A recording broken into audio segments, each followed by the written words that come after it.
বয়স রেজিস্ট্রেশন কিভাবে করতে হবে, রেজিস্ট্রেশন নট মাস ডিফিকাল্ট, এটা ইজিয়ার। আমি অনুষ্ঠানের শুরুতেই প্রথমেই পবিত্র কোরআন থেকে সভাপতিত্ব করছেন জনাব লিঙ্কন বিশ্বাস, অতিরিক্ত জেলা প্রশাসক।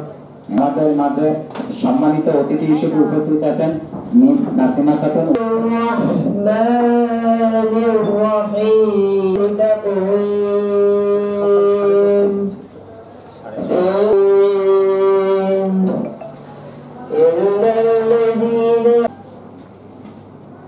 গীতা পাঠ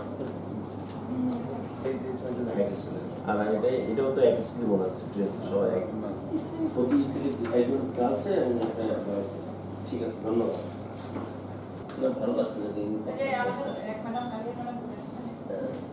ঠিক পিছিয়ে আছে আমাদের 2,14,000,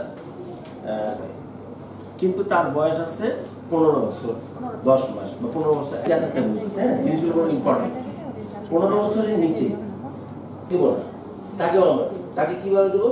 ওখানে দেখবেন স্কুল আছে, কমিউনিটি আছে। মোটামুটি রেজিস্টার করছি, টোটাল রেজিস্ট্রেশন হয়েছে, কারণে আমাদের কত 25% এখন কত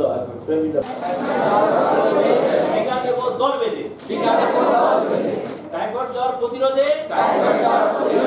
টিকা দেব দল বেঁধে। টিকা কার্যক্রমটা আপনারা যারা মানে মনিটরিং, মূল বিষয় হচ্ছে যে এই টাইফয়েড জ্বর ইতিপূর্বে কিন্তু আপনারা জানেন তখন ছিল যে টাইফয়েডের টিকা নিলে 3 বছর পরে আবার টিকা নিতে হবে, 3 বছর পর পর নিতে হবে। কিন্তু এখন উনি যেটা বললেন WHO এখন যেটা টিকা যেটা বের করেছে, এই টিকা একবার নিলে সারা জীবনে আর টিকা নেওয়ার প্রয়োজন নেই, তার মানে এটা কিন্তু পার্মানেন্ট। এখন এই টিকাদান ক্যাম্পেইনটা সফল করার জন্য আপনাদেরকে কিন্তু অতিথি হিসাবে বলেন আর আপনাদের আপনাদের দায়িত্ব থেকেই হোক আপনাদেরকে আনা হয়েছে এখানে।